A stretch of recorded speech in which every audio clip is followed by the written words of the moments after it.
Hello guys, क्या आप लोगों को पता है कि चाहे कोई भी यूट्यूबर हो, कहीं से भी हो, किसी भी देश से हो, उससे यूट्यूब से पैसा कमाने के लिए अपने चैनल मोनेटाइज करना ही पड़ता है, चाहे वो किसी भी देश से हो। और गाइस, तो आज हम इसी टॉपिक पर बात करेंगे कि हम अपने चैनल कैसे मोनेटाइज करें और यूज कंटेंट के बारे में हम बात करेंगे। तो चलो तो मोनेटाइज यूट्यूब चैनल। तो गाइस, दुनिया में जितने भी यूट्यूबर हैं, चाहे वो किसी भी देश से क्यों ना हो, सभी को यूट्यूब से पैसा कमाने के लिए उनको अपना चैनल मोनेटाइज करना ही पड़ता है, जिसके लिए 1000 सब्सक्राइबर एंड 1 साल के भीतर में 4000 वॉच टाइम या नहीं तो फिर 90 दिन में 10 मिलियन शॉर्ट व्यूज कंप्लीट करने होते हैं। लेकिन इन 5 मिस्टेक्स की वजह से ये क्राइटेरिया कंप्लीट होने के बावजूद भी कुछ लोगों का चैनल मोनेटाइज नहीं हो पाता है। किसी को रीयूज कंटेंट का प्रॉब्लम आ जाता है, तो किसी को इनऑथेंटिक कंटेंट का प्रॉब्लम आ जाता है, और किसी का तो एडसेंस अकाउंट ही अप्रूव नहीं होता है। इसीलिए आज की वीडियो में मैं आप लोगों को YouTube चैनल मोनेटाइजेशन से जुड़ी A to Z इन्फॉर्मेशन दूंगा। अब चाहे आपका चैनल मोनेटाइज हो गया है या फिर फ्यूचर में मोनेटाइज होने वाला है, आप फिर भी इस वीडियो को देखना, क्योंकि मिस्टेक नंबर 3 और 4 सभी को जानना बहुत जरूरी है। लेकिन सबसे पहले जानते हैं चैनल मोनेटाइज करने का बेस्ट तरीका क्या है। तो गाइस, जैसा कि आपको पता ही होगा कि चैनल मोनेटाइज करने के लिए आपको 1000 सब्सक्राइबर एंड 1 साल के भीतर में 4000 वॉच टाइम, या नहीं तो फिर अगर आपका शॉर्ट चैनल है तो 90 दिन में 10 मिलियन शॉर्ट व्यूज कंप्लीट करने होते हैं। अब कुछ लोग इस तरह की वीडियो बनाते हैं कि ये क्राइटेरिया खत्म हो गया है। तो देखिए, ये क्राइटेरिया पहले भी था एंड अभी भी यही है, इसलिए उन लोगों की बातों में नहीं पड़ना है। हाँ, यूट्यूब ने हाफ मोनेटाइजेशन के लिए 500 सब्सक्राइबर्स एंड 90 डेज में 3 मिलियन शॉर्ट व्यूज या नहीं तो फिर 3000 वॉच टाइम की क्राइटेरिया रखी है। पर मैं आपके जानकारी के लिए आपको बता दूं कि हाफ मोनेटाइजेशन से कोई खास फायदा नहीं होने वाला है, इसलिए आपको फोकस करना है फुल मोनेटाइजेशन पर। हाँ, दोनों केस में मोनेटाइजेशन का जो प्रोसेस है वो बिल्कुल सेम है। इसलिए जब आप ये क्राइटेरिया कंप्लीट कर लेते हैं तो आपको चैनल मोनेटाइज करने के लिए यूट्यूब की तरफ से एक मेल आता है, एंड जब आप अपने YT स्टूडियो के अर्न सेक्शन में जाइएगा तो आपको अप्लाई नाउ का बटन मिलता है। अच्छा हाँ, चैनल मोनेटाइज करने के लिए आप मोबाइल के YT स्टूडियो ऐप से भी अप्लाई कर सकते हैं और क्रोम ब्राउजर के डेस्कटॉप मोड से भी।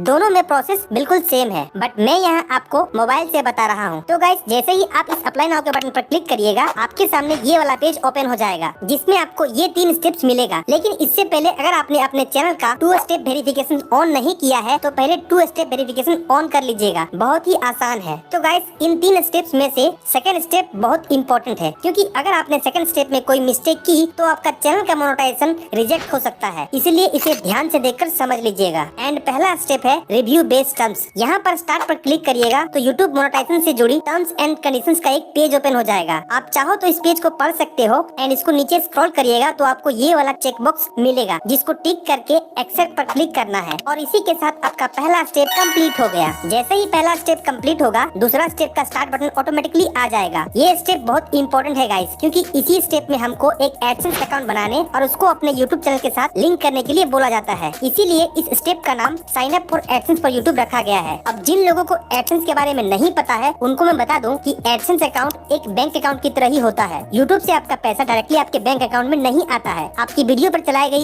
एड से जो कमाई होती है वो पहले एडसेंस अकाउंट में जाती है, एंड फिर उसके बाद एडसेंस अकाउंट से आपके बैंक अकाउंट में। एंड सबसे इम्पोर्टेंट बात ये है कि एक पर्सन अपने पूरी लाइफ में एक ही एडसेंस अकाउंट बना सकता है, लेकिन एक एडसेंस अकाउंट से मल्टीपल यूट्यूब चैनल को लिंक करके मोनेटाइज किया जा सकता है। एंड हाँ, एक बैंक अकाउंट से मल्टीपल एडसेंस अकाउंट को लिंक करके सभी चैनल का पेमेंट एक ही बैंक अकाउंट में लिया जा सकता है।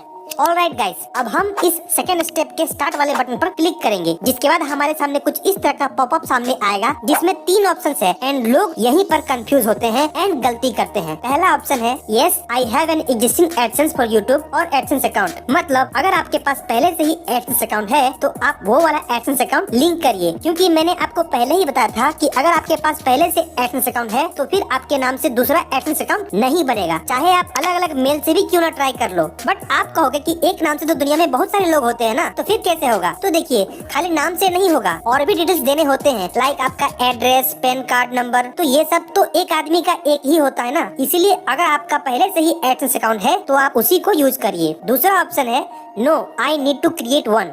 मतलब साफ है, अभी तक आपके पास कोई भी एडसेंस अकाउंट नहीं है एंड आप न्यू बनाना चाहते हो। एंड तीसरा ऑप्शन है आई डोंट नो। इसका मतलब है शायद आपने कभी एडसेंस अकाउंट बनाया है पर अभी याद नहीं है, तो उस केस में आपको ये वाला ऑप्शन सेलेक्ट करना है। गूगल आपको ऑटोमेटिकली बता देगा कि आपके नाम से पहले से कोई एडसेंस अकाउंट है या नहीं है। तो गाइस ज्यादातर न्यू यूट्यूबर के पास पहले से एडसेंस अकाउंट नहीं ही होता है और वो बनाएंगे भी क्यों, जरूरत ही नहीं पड़ती है। इसीलिए maximum new YouTuber second option no I need to create one पर क्लिक करते हैं, जिसके बाद आपके सामने एक मेल आईडी सिलेक्ट करने का ऑप्शन आएगा। अब यहाँ पर बहुत लोगों को ये डाउट रहता है कि एडसेंस अकाउंट बनाने के लिए कौन सा जीमेल आईडी यूज करे, जिस जीमेल से यूट्यूब चैनल बना है वो वाला जीमेल आईडी या फिर नया वाला। तो देखिए अभी के टाइम पर बहुत सारे यूट्यूब चैनल हैक होते रहते हैं, इसलिए मेरा मानना ये है कि एडसेंस अकाउंट बनाने के लिए आप एक fresh and new Gmail ID बनाइए एंड इसको किधर भी यूज नहीं करना है, ओनली फॉर एडसेंस। वैसे में क्या होगा कि अगर मान लो फ्यूचर में कभी आपका चैनल हैक हो जाता है तो आपके पास एडसेंस अकाउंट तो सेफ रहेगा। And guys Gmail ID select करने के बाद आपके सामने ये वाला पेज ओपन हो जाएगा, जिसमें आपके चैनल का यूआरएल पहले से ही फिल होके आएगा। यही है आपका वेबसाइट, इसलिए इसमें कोई कंफ्यूजन नहीं होना चाहिए। आपका चैनल ही आपका वेबसाइट है। एंड नीचे आपको अपना बिलिंग कंट्री सेलेक्ट करने के लिए बोलेगा, तो आप जिस भी कंट्री में रहते हैं वो कंट्री सिलेक्ट कर लीजिएगा। एंड जैसे ही आप अपना कंट्री सिलेक्ट करिएगा, नीचे गूगल एडसेंस की ऑनलाइन टर्म्स ऑफ सर्विसेज का एक एग्रीमेंट आ जाएगा। आप चाहो तो इसको पढ़ सकते हो। एंड नीचे I have read and accept the agreement वाले चेक बॉक्स पर टिक लीजिएगा। उसके बाद सेटअप अकाउंट पर क्लिक कर दीजिएगा। एंड देन आपके सामने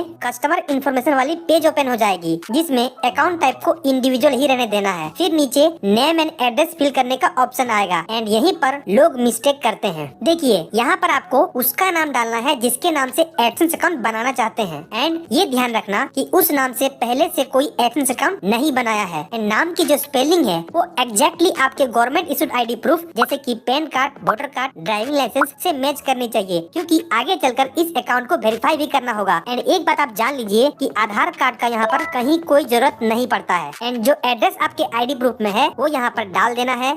अपना city, post code, state and phone number डालकर सबमिट कर देना है। यहाँ पर कुछ लोगों का ये डाउट रहता है कि उनके आईडी प्रूफ में कोई और एड्रेस है और वो रहते कहीं और है, तो उस केस में क्या करना है। तो देखिए अभी के लिए तो आप अपने आईडी प्रूफ में जो एड्रेस है वही डालिए। एंड जब गूगल पिन के लिए अप्लाई करिएगा तो उस टाइम आपको दो ऑप्शंस देगा, permanent address and local address. उस समय आप जिस जगह पे रहते हैं प्रेजेंटली उस समय लोकल एड्रेस डालिएगा एंड परमानेंट एड्रेस में जो आईडी प्रूफ में एड्रेस है वो डालिएगा। इसलिए इसमें अभी टेंशन लेने की कोई बात नहीं है। तो गाइस सब कुछ अच्छा से फिल करने के बाद इसको सबमिट कर देना है। फिर आपको फोन नंबर वेरीफाई करने के लिए दो ऑप्शंस देगा, text message and voice call. दोनों में से किसी एक को सिलेक्ट कर सकते हैं। मैं यहाँ टेक्स्ट मैसेज को सिलेक्ट करके इसको सेंड कर देता हूँ। एंड फिर मोबाइल में जो कोड आता है उसको यहाँ पर इंटर कर देना है। बस आपका काम हो गया। अब आप देख सकते हो यहाँ पर लिखा हुआ है we are reviewing your information, यानी अभी जो आपने इन्फॉर्मेशन सबमिट की है उसको रिव्यू किया जा रहा है। यहाँ पर आपको रीडायरेक्ट टू यूट्यूब पर क्लिक करना है एंड आप वापस से अपने YT स्टूडियो में रीडायरेक्ट हो जाएंगे। अब आप देख सकते हो यहाँ पर हमारा सेकंड स्टेप इन प्रोग्रेस दिखा रहा है।